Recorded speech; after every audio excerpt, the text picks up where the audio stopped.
In today's video, we're going to look at the estate of Tomczik. Now, you may be thinking, we've already looked at the estate of Tomczik. Why are we doing it again? Well, last time we looked at the case, it was in the Minnesota Court of Appeals. Today, we're going to look at the decision recently released by the Minnesota Supreme Court, the end of the road for appeals. My name is Gregory Singleton. I'm an estate planning and probate attorney with Signature Law. Signature Law is an estate planning and probate law firm that serves the Twin Cities and greater Minnesota alike. Just as a reminder, if you like today's video, please feel free to hit that like and subscribe button. It really helps support the channel. Just so you know, the sound is going out on my other camera, so until I get that fixed, we're using a different camera today, so that's why it looks a little bit different. Also, a couple caveats before we get going. First of all, we're going to be talking about Minnesota law specifically in this video because it's a court case right out of Minnesota. Second, so if you're in another jurisdiction, make sure to talk to an estate planning attorney in that jurisdiction before you go to plan your estate. Second of all, these videos are for educational purposes only. I am not giving legal advice. So, Estate of Tomczik 2, Probate Boogaloo, what's going on? First of all, let's look at the procedural posture about how we got here.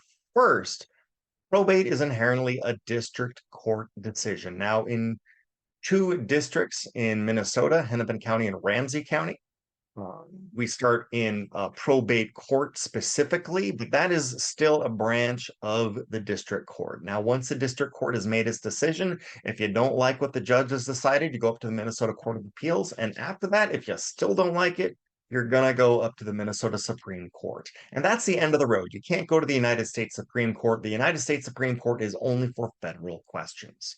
And probate inherently is a state law issue.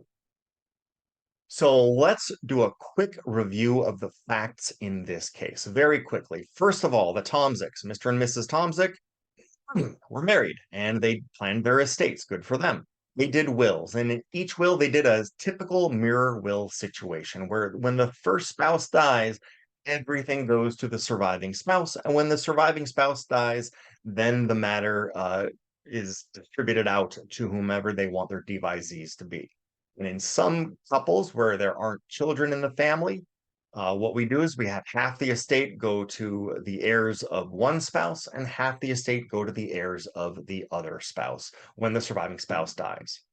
Now, in the case of the Tomcziks, they planned their estate and then they got divorced.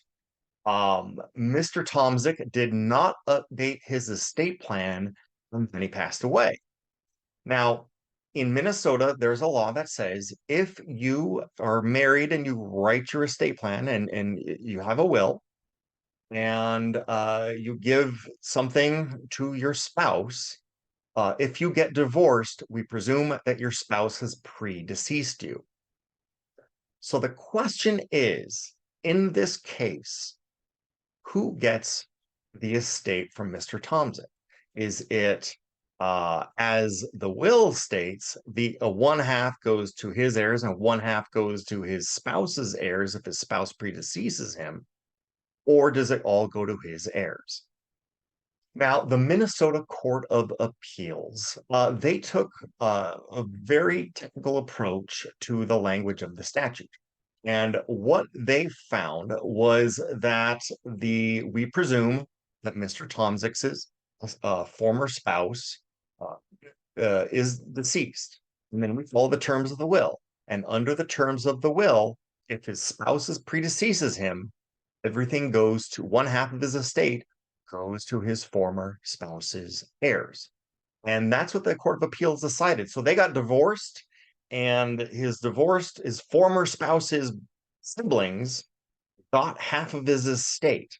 Now, that may seem crazy. The legal term is wackadoo. But, and the dissent actually recognized that. They said, this is just an untenable situation. We are not following the intent of the testator being the person who wrote the will. And that right there is the key when you're trying to resolve an ambiguity in a case. In a will, you look at what the intent was by the person who wrote the will to try to interpret the will whenever there's an ambiguity in a will. Now, the personal representative didn't like the result in the Court of Appeals, and I can understand why. Half of the estate was going to the estranged spouse. So what they did was they appealed up to the Minnesota Supreme Court, and the Minnesota Supreme Court agreed with the personal representative and reversed the decision of the Minnesota Court of Appeals. What they decided was that former Mrs. Tomczyk's brothers and sisters do not get for the estate. So the question is, how did they get there? Well, what they looked at specifically in a very textual approach was what is the exact language in the will? And the disposition in the will was the gift goes, or half the estate goes to, quote, my wife's heirs at law. And that's a very specific language that they zeroed in on. And what they said was that wife's heirs at law creates a class. When we can give a gift to a class of people, and we very often do that. We give a gift to our or all our children in equal shares, or our grandchildren in equal shares, especially if, for example, we don't know if there's going to be more kids or grandkids in the picture. So what they said was wife's heirs at law was a class. However, since they divorced, there are no more heirs at law that are the wives. And to quote the case, it said, because Matthew, Mr. Tomczik, had no wife at the time of his death, the class of, quote, his wife's heirs at law, end quote, no longer existed, and any gift to them therefore must fail, or must therefore fail. And what really the underlying issue in this is they said, what was the intent of the testator? What did Mr. Tomczik want? Well, he divorced his wife for whatever reason they did. And one would presume that once you divorce, you don't want half your estate going to your former spouse's heirs at law. And that's what they followed. I think they got it right. I think this makes a lot more sense. Yes, the Court of Appeals, if you watch the previous video, did do some statutory interpretation and said, well, if they wanted it to mean this, they would have correctly done this. Quite frankly, legislatures and attorneys don't always get the statutes right. And ambiguities are found when we start applying real world facts to these statutes. So what can we learn from the Estate of Tomczik 2 Probate Boogaloo?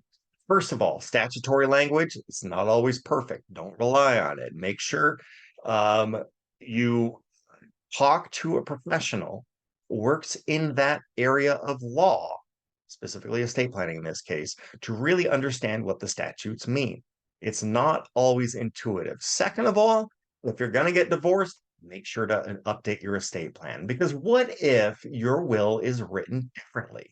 In Mr. Tomczyk's will, wife's heirs at law, that language created a class of people. But if your will is written differently, it doesn't say wife's heirs at law. It might say wife's brother Bill, or wife's or something else. They may not deem that a class was created, and it will still go to somebody that you don't want it to go to. Third is be very careful when drafting. This is for the professionals out there, and a warning to the lay people that are writing their estate plans. Make sure to talk with an estate planning professional who focuses their practice on this area of law. Careful drafting is key. I do this all day, every day, even weekends half the time. And I learn something new every single day. So make sure to talk with someone that spends their time going through the law, dealing with and immersed in estate planning when you go to plan your estate. Because the main thing is, if you make a mistake, it's really hard to fix. Why is it hard to fix? Because usually by the time you find there's an error in it, it's because you're dead and other people found it. And it's really hard to fix it in that case. So that's my take on the Minnesota Supreme Court's decision in the Estate of Tomczik. I hope you liked today's video. If you do like today's video, please feel free to like and subscribe. It really helps support the channel. We do new videos every other Wednesday. Even though my sound is out on my camera, we're going to keep going with a different camera until I get it fixed. If you have questions, leave them in the comments below, or just send me an email. Happy to get back to you. Otherwise, until next time, this is Gregory Singleton with Signature Law.